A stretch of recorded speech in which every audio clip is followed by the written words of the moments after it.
ঘরে দাঁড়িয়ে বেশ্যার মতো পরপুরুষকে শরীর দেখানো শেষ হলে এক্ষুনি আমার রুমে আয়। কথাটা বলেই ইশতিহার এক মুহূর্ত দাঁড়ায় না, পকেটে হাত গুজে সিঁড়ি বেয়ে উপরে যায়। কিন্তু কয়েক ধাপ এগোতেই আবারও পেছনে তাকিয়ে নির্লিপ্ততা কণ্ঠে বলে, আর এই লাল শাড়িটা খুলে তারপর আমার ঘরে আসবি, নয়তো শাড়ি সহ তোকে আগুনে পুড়িয়ে ফেলতে আমি দুবার ভাবব না। কথাগুলো বলে ইশতিহার আবারও নিজের রুমের উদ্দেশ্যে হাঁটা দেয়।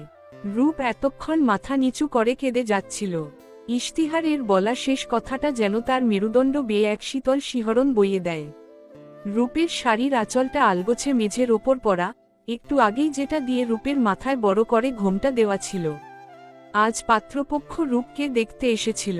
ইশতিহারকে না জানিয়েই সবকিছু সাজানো হয়েছিল, কারণ তার মা সুলেখা খানম জানতেন ইশতিহার জানলে এই বিয়ে সে কিছুতেই হতে দিবে না।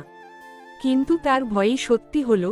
খবর পেয়ে কোথা থেকে জানি ইশতিহার উদয় হলো, অথচ এখন তার হাসপাতালে থাকার কথা। রূপকে সুলেখা নিজের হাতে শাড়ি পরিয়েছিলেন, তাও নিজের সবচেয়ে পছন্দের গোলাপি শাড়িটা। মেয়েটা এতিম, বাড়ির সকলে বিশেষ করে ইশতিহার উঠতে বসতে রূপের সাথে অনেক খারাপ ব্যবহার করে। পান থেকে চুন খসলেই গায়ে হাত তুলতে ছাড়ে না। তাই সুলেখা চেয়েছিলেন মেয়েটাকে এই দুর্গতি থেকে রক্ষা করে, নয়তো মাত্র 18তেই রূপকে কাজ ছাড়া করার কোনো ইচ্ছাই তার ছিল না। পাত্রপক্ষ প্রথম দেখাতেই রূপকে পছন্দ করে নেয়। আর না করবেই না কেন? রূপ বেশ সুন্দরী, ঠিক যেন তার মায়ের আদলে চেহারা গড়া। শুভ্র ত্বক, টানা টানা কাজল, কালো চোখ, খাড়া নাক আর গোলাপি ঠোঁটের অপূর্ব সংমিশ্রণ। তার উপর তার বংশ ভালো। পাত্রপক্ষের আপত্তি করার কোনো জো পেল না। তাদের ইচ্ছা ছিল আজই মেয়ে আংটি পরিয়ে দেওয়ার। রূপ সুলেখার মুখের দিকে চেয়ে আপত্তি করল না। কিন্তু আংটি পরানোর আগ মুহূর্তে মির্জা ম্যানশনে পা রাখে ইশতিহার। চোখে সানগ্লাস, হাতে রোলেক্স ঘড়ি আর গলায় ঝুলানো স্টেথোস্কোপ তার আভিজাত্য প্রকাশ করছে। মুখের গড়ন খারাপ নয়, তবে অনুভূতিহীন। চোয়াল শক্ত, তার চেয়েও শক্ত তার শরীরের বান। প্রতিদিন জিম করলে যেমন হয় আর কি।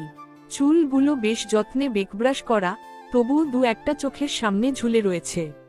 পরনে ব্ল্যাক শার্ট প্যান্ট, শার্টের ওপর সাদা এপ্রন বেশ মানিয়েছে তাকে, হাতা দুটো উপরে গোটানো। ইশতিহারের এক ঝলক দেখলে কারো পক্ষে তার দৃষ্টি ফেরানো কঠিন।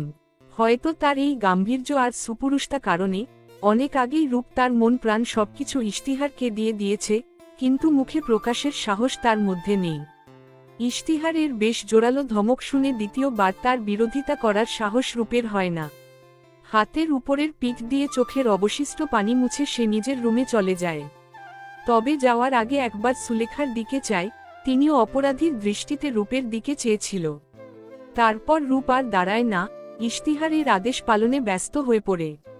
ট্রের ওপর ব্ল্যাক কফির কাপ টানিয়ে রূপ দাঁড়িয়ে আছে ইশতিহারের রুমের বাইরে। থরথর করে কাঁপছে তার হাত, সেই তালে দুলে উঠছে ট্রে। রূপ বুকে একটু ফু দিয়ে দরজায় ধাক্কা দেয়। দরজা চাপানোই ছিল, তাই হাত রাখতেই হাট করে খুলে যায়। রূপ মাথা নিচু করে রুমে ঢুকে পড়ে। তার দৃষ্টি মেঝের দিকে নিবন্ধ থাকলেও সে আর চোখে দেখতে পারছে ইশতিহার খালি গায়ে বিছানায় আধশোয়া অবস্থায় পড়ে আছে। এক হাত ভাঁজ করে তার ওপর মাথাটা রেখে শুয়ে বাজের মতো তীক্ষ্ণ দৃষ্টি আরোপ করছে রূপের ওপর। রূপ কাপা হাতে বেডসাইড টেবিলের ওপর কাপটা রেখে পেছনে ঘুরে পা বাড়াতেই ইশতিহার রূপের এক হাত চেপে ধরে। রূপ ভয়ে ভয়ে চোখ তুলে তাকাতেই দেখতে পায় ইশতিহার সিনা টান টান করে দাঁড়িয়ে আছে তার সামনে। বারবার নিজের অবাধ্য চোখটা ইশতিহারের লোমশ বুকের দিকে ছুটছে।